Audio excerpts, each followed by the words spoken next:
Welcome to this week's core video. So this is part of the Couch to 5K training program. Just a reminder, you want to do this video and or the other ones every other day at most. Try for 2 to 3 times a week, but just once a week is fine too. If we were meeting in person, we would be doing them before our Monday run. So after our Monday run. So just keep in mind, you don't want to do it every day because you want to give your muscles a little bit of a break. Same thing with running. You don't want to run every day because you want to give the muscles a bit of a break. That doesn't mean you can't move every day, but you just want to vary it up. So check out the calendar that I had provided just for that variety to make sure you're not overusing muscles and not giving them a chance to recover. So that being said, we're going to start with some balancing moves, working our leg muscles to help with running. So starting with our toes out, heels in, abdominal muscles pull in and up, shoulder blades back and down. We're doing calf raises here. So we use our calves quite a bit with running. If you need a little bit more stability, you can place your hand on a wall or you can just widen your feet a little bit. So we're engaging through our calf muscles with the next 3 moves. Again, chest is lifted, shoulder blades are back and down, belly button to spine. So really engaging and lengthening here through your torso. You might feel your inner thighs working a little bit as well. So let's lift and hold. Keep those shoulder blades pulled down. If you want to take away balance, you can always bring your hands in front or overhead or out to the side or do like a arm circle thing. See if you can stay stable. Lower down. Feet come parallel now. So on this one, they're hips width apart or they're wider, but just don't put them touching. We're just going to lift and lower. And remember, we do use those calves quite a bit for running. So you might have noticed that as you've been doing your runs or maybe the first week of the program, your calves were sore. You're using those muscles to help move you forward and to help lift you up as you run. So we'll do 2 more like this. Keep yourself breathing. Last one, lift and hold. So on this one, you're feeling your calf muscles and you might start to feel a little bit more through the back of your legs. So up through your hamstrings and your glutes. And then lower yourself down and then toes in, heels out. Same thing, if you find like you want some more balance, just place your hand on a wall. You can also do another set with your feet parallel. So just gonna lift and lower, shoulder blades down, everything pulls together and up through the center, and we're breathing. If you find that you're falling over, just find one focal point and just focus your vision on that one point. It'll help you balance. 1 more lift and hold. Also, if you're on a squishy surface, it makes it harder to balance as I fall over. And then lower yourself down. Move your weight around a couple times. So squishy surfaces make it harder to balance. So if you want to take away some balance, get a squishier mat or do it on a softer surface. If you'd like a little more stability, be on a harder surface like a hardwood floor or a cement type thing. So next up, we're going to engage through our hips, balancing on one leg. Just lift that leg to the side and back to center. Lengthening through our spine, engage everything through your abdominal muscles, pull those shoulder blades back and down. As I lift my leg, I'm squeezing through my hip as opposed to rocking to the side. So you really want to keep that stability, tapping your toes to the mat at any point if you need a little extra balance. We'll do 1 more. And then point your toes, some small circles here, lengthening your torso, lengthening both legs, relaxing those shoulders, focused on our breath, and reverse. Tiny circles, opposite direction, feeling your hip muscles working. All the muscles in your supporting leg are working to help keep your balance. 3, 2, and 1. And then lower down, let your weight move around a couple times. Same thing now on the other side. So let's lift the other side up and control it down. And what you might feel is that this side starts a little bit more tired than the first side because you've already used those muscles to help yourself balance. So you've already used them a little bit. So you might feel it in your hip earlier on when we switch sides. Totally normal. 2 more. It might be harder to balance too. Lift up and hold because this side is tired. Tiny circles, feeling that length, keeping your torso again lifted and your body lengthened so that we're not leaning over towards the side. Reverse your direction, tiny circles, opposite direction. So really feeling your hips working at this point. And then you can let your leg come down, move your weight around a couple times. So our legs are huge for running, obviously. It's what we use to move our body when we're running. Next, we're going to work our inner thighs. So we've got a lot of leg work today, but everything we do engages our abdominals and our back, keeping those shoulder blades back and down. So our toes are pointed out now, engaging through our inner thighs as we lower and lift. Inhale down, exhale up. Notice I put my hands on my thighs. We don't want to do that. We want to put our hands either in front.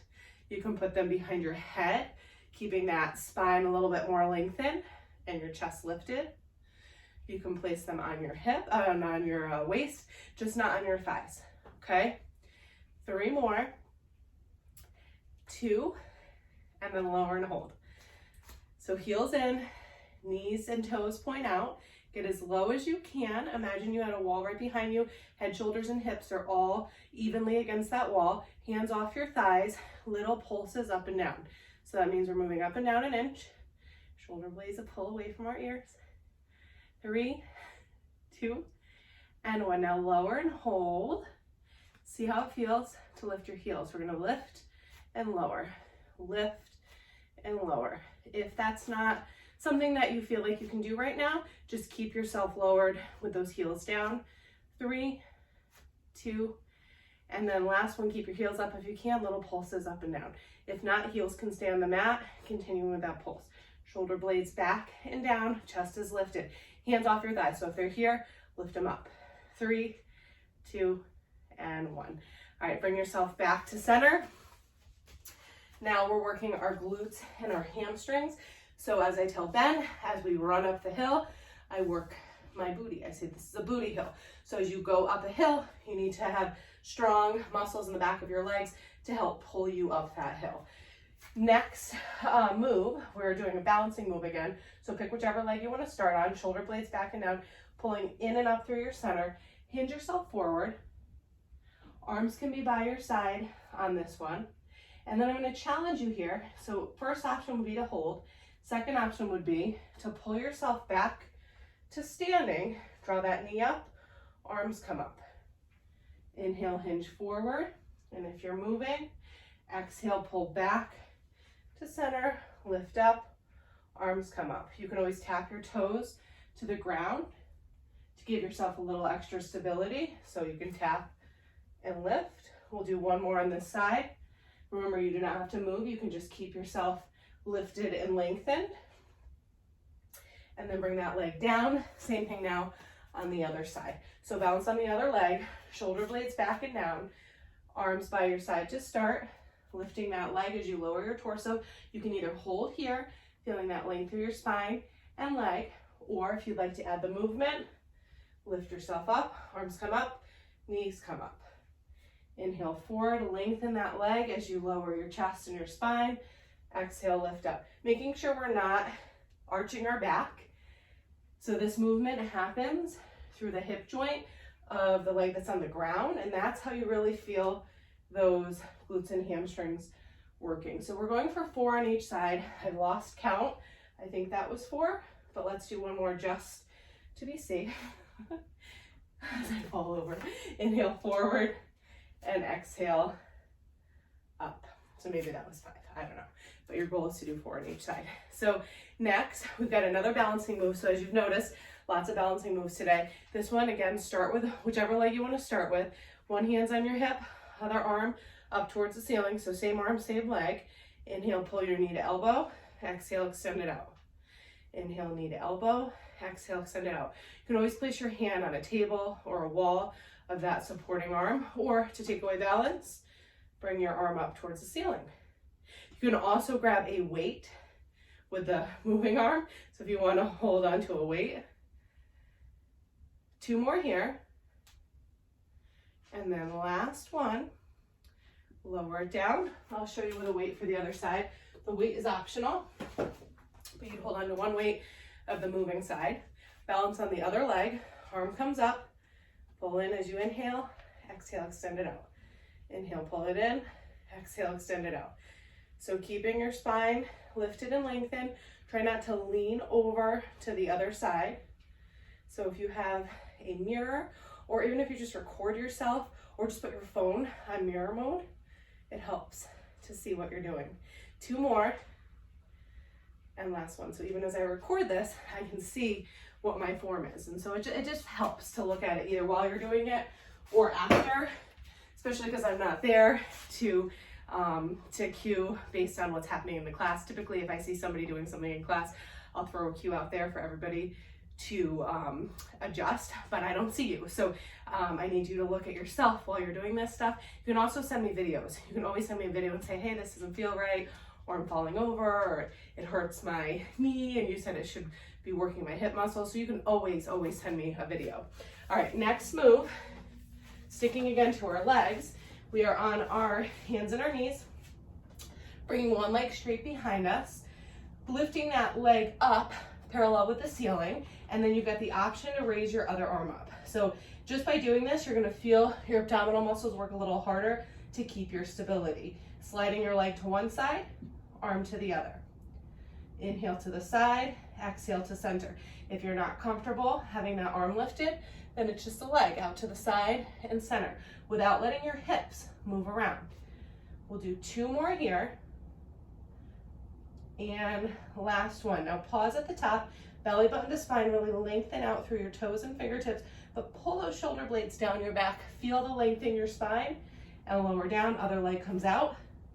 Lift that leg up parallel with the ceiling. See how it feels to raise your opposite arm. If you don't like it, a hand comes right back down. Sliding our leg to the side with the optional arm movement. Inhale to the side, exhale to center. Keeping those hips level and stabilized, abdominal muscles in and up. So just make sure you're not arching your back. You shouldn't feel any strain through your back. 2 more here. And last one, and then stay lifted, shoulder blades down your back, chins away from our chest, lengthen from our fingertips down to our toes, and lower down. You can do a quick child's pose. And then we pull forward onto our stomach, some work for our back. This is going to help your posture as you're running. So if you recall, in the first class, I had said make sure that you are lengthened with your spine, shoulder blades are back and down. You need to make sure there's enough space for your lungs to completely expand. So if you're hunched forward, you're not giving your lungs enough space to expand, so you're not going to get as much oxygen as you could be. The more oxygen you get, the more efficient you are and the less tired you get. So let's bring ourselves onto our stomach, shoulder blades pull back and down. You are looking down on the mat in front of you. You can also rest your head if that's a little bit more comfortable. I don't think it is because your nose would touch the ground. But anyways, shoulder blades back and down, lift one leg opposite arm, pull in opposition and lower. Other side, lift, pull in opposition and lower. So opposite arm, opposite leg. Shoulder blades down our back, belly button to spine. So just because you're engaging the muscles in the back of your body doesn't mean you forget what's happening through your abdominal muscles. Lengthening and engaging. One more time on each side. Last one, and then lift up, shoulder blades back and down. We're fluttering, opposite arm, opposite leg. Keep your chest lifted. Keep those legs lengthened so it's not a bend at your knee. You're hinging at the hip and the shoulder joint. Lift a little higher for 5, 4, 3, 2, and 1. Lower down, quick child's pose. And then we will flip it around onto our back. Resting on our back on the mat here. Next move is going to be an X spot. X marks the spot move. I don't know what it's called. Arms overhead, wider than shoulders width. Feet on the ground, legs lengthened, wider than hips width. We take one arm, opposite leg, reach to center, lower it down. Feel that shoulder blade leave the ground as you're twisting, working those obliques. If you need to modify, your leg just bends as it comes in. Okay, you can also bend that elbow if you need to. What I want you to focus on, whether or not you are bending your elbow or leg, is that you are keeping your hips level, twisting at the torso as the shoulder leaves the mat. So shoulder blade leaves the mat, head and neck follow, but you're not moving just your arm here. You're lifting that shoulder blade up without letting our hips lift and lower. So that's where you get the spinal twist. That's how you engage your obliques. One more time on each side. Last one. All right, last move, bending on our hips and our knees, Fingertips behind our head, belly button scoops in and up. The small of our back is connected with the mat, making sure that we're protecting our back so you shouldn't feel an arching or a strain in your low back. Engage those abdominal muscles, elbows wide. So pay attention. If you can see your elbows, you want to open up a little bit more through your chest, bringing those elbows to the side. What we're going to do here is lift to the center, twist to the left, twist to the right, center, and down. So up, shoulder blades lift, twist, twist, center, and down. Breathing, feeling those shoulder blades leave the mat, elbows wide. We're not tugging on our head. What we are doing is just lightly supporting our head in our fingertips, but using your abdominal muscles as you lift those shoulder blades up, twist, twist, center, down. 3 more here, twist, twist, center, and down. 2 more. Please make sure you're not holding your breath.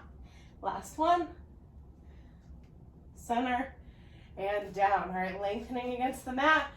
You can really stretch out here, pulling your fingertips in one direction, your feet in the other direction. Pull those shoulder blades down your back, and then bring your arms down by your side, bending at your knees.